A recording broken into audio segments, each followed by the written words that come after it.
The outcomes of Georgia's two Senate runoffs are going to be heavily influence President-elect Biden's first 2 years in office, and as the balance of power teeters on who voters choose to represent them in that state. Some Republicans are worried that Trump's involvement in the race could ultimately backfire on the GOP due to his claims about election fraud in Georgia. And author of They're Not Listening, How the Elites Created the National Populist Revolution, Ryan Girdusky is here to explain what exactly is at stake for the GOP there in those races. Good to see you, Ryan. Thanks for joining us. Thanks for having me. Absolutely. So tell me a little bit about this, Ryan. There's been some speculation. Some people feel very burned by what happened in Georgia and largely with the election. We saw that, GOP chairwoman Ronna McDaniel was shouted down by some supporters saying, why should we vote if the election is already decided? What do you think is on what is at stake in Georgia in terms of a Republican Senate majority? Well, obviously, the whole kit and caboodle's at stake. This is the whole thing. If Republicans win just one of these two races, then all of Biden's attempts to sit there and get any kind of big transformational government is out the door, and it'll probably be divided government and just standard procedure. Mitch McConnell and Nancy Pelosi will get in a room, they'll agree on something, and Biden will sign it, unless it's egregious. But that will probably be everything that we have versus the Biden administration working with a majority leader Chuck Schumer.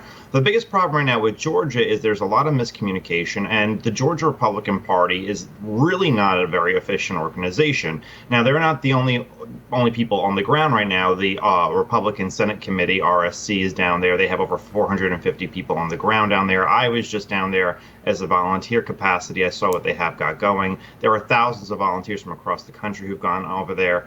But that being said, if the base sits there and feels like this election is stolen, then it could not be enough in the end of the day. But I think Trump has to get involved. I don't think there's a choice in the matter. Right. So Trump, he said he's going to go down there. I'm not exactly sure whenever that rally is. Do you think that that's going to be enough, Ryan? Largely, how do you see the messaging for people who are Trump supporters? How should they feel about what's going on in Georgia?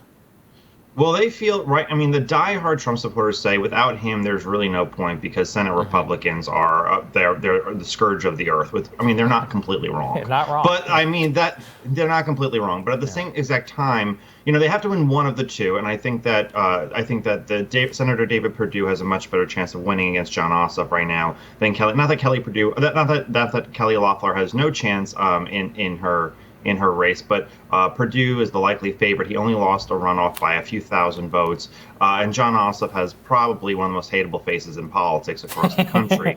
So I just don't see how he's. I think Perdue really had, and Perdue outperformed in the college-educated white suburbs of Atlanta, Georgia, that Trump underperformed in. But when it comes to getting the base out, especially in Northeast and Northwest Georgia, the 9th Congressional District, especially, the 9th Congressional District had about 70,000 fewer votes than the neighboring districts. And there was and that's in the Chattanooga media market. During the 2020 presidential campaign, Trump had no commercials running in that media market whatsoever. So I think that would be, that 70,000 votes would have flipped Georgia. I think that is the most critical thing is about getting that base out. That just didn't show up. Now, there's a lot of people talking right now that there's 900,000 absentee ballots, that Stacey Abrams is sitting here and marching. Being on the ground there, I've come to realize Stacey Abrams talks a lot about what she's accomplished, but it's like Stephen Miller. She takes credit for everybody else's work, but it's not actually really as impressive as what she claims it is. Most of those ballots are automatic absentees for people over the age of 65. And they're pretty evenly dispersed throughout the state of Georgia. There's not a huge surge coming out of the city of Atlanta that's much, much different than throughout the rest of the state. Mm-hmm. So that's an interesting diagnosis, I guess. There's all these narratives, right? Oh, the suburbs are the ones that won Georgia. Trump underperformed amongst the white working class, all of that. But what's your general analysis? What went wrong in the state of Georgia? Is it just that not running ads there and driving out the base? I think that everything that could go wrong in Georgia did go wrong in Georgia. First of all, their Secretary of State is a bumbling moron. He should have sat there and demanded that Fulton County, that the city of Atlanta, that the city of Savannah demand how many absentee ballots they had in on election night.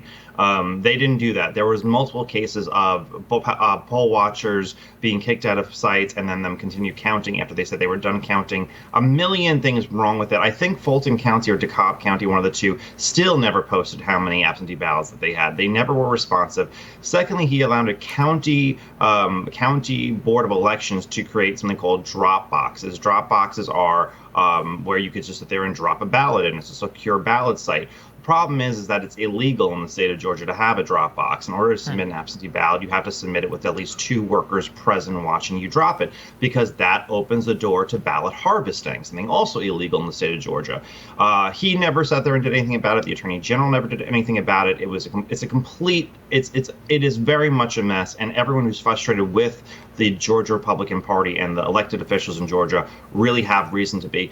But most importantly, besides that, yeah, it's running up the base. I mean, Trump overperformed in Rust Belt counties in Wisconsin, in Ohio, but where he underperformed it was in Appalachia, and it was uniform throughout Appalachia, central Pennsylvania, West Virginia, northern West North Carolina, and North and northwest Georgia, the most Republican parts for him in 2016. He underperformed in every single one of those counties. And every single one of those regions, rather, not just counties. And it was a uniform across the board underperforming throughout Appalachia. And that really, really, really hurt him. Yeah, I think it was only 10,000 votes. Yeah, literally only 10,000 votes. It really was so close. And that's something that a lot of people, there's a lot of diagnosis about what went wrong. That's my last question to you. Brad Parscale, we played a clip of the show here where he was talking about if Trump and, showing empathy and all that. Now, his own multiple failings aside, what do you make of that? Same Brad Parscale, yeah. I mean, he'll cry on his Lamborghini and boat every single night about all the work that he did tirelessly for the Trump campaign. I mean, oh my God, they hired the Jolly Green Giant who robbed them blind to run the campaign for 3.5 years. These people are insane. No, I think that he had Jared Kushner and Brad Parscale run a campaign into the ground for 3.5 years. They were chasing phantom Hispanic voters in New Mexico for 3 years. The problem, and I wrote a whole article about this in the American Conservative, the problem wasn't just that Trump did not get enough of the non-college educated white vote. In certain areas, he got the numbers exactly where they should be. In the 23 Wisconsin counties, he got 22 of those 23 counties, and he got them in the Obama-Trump counties, rather, in Wisconsin. He got 22 to 23. He got 90% of the turnout. He did everything right. The problem was there was 8,000 fewer registered voters than there were 4 years prior, even though there was more people. There are 47 million non-college educated white who are not registered to vote. There was never an attempt to sit there and try to get 10% of those people registered. They all live in the Midwest, not them all, but a large chunk. All those states could have been saved had there been a real registration drive and a real mobility drive just to the white working class.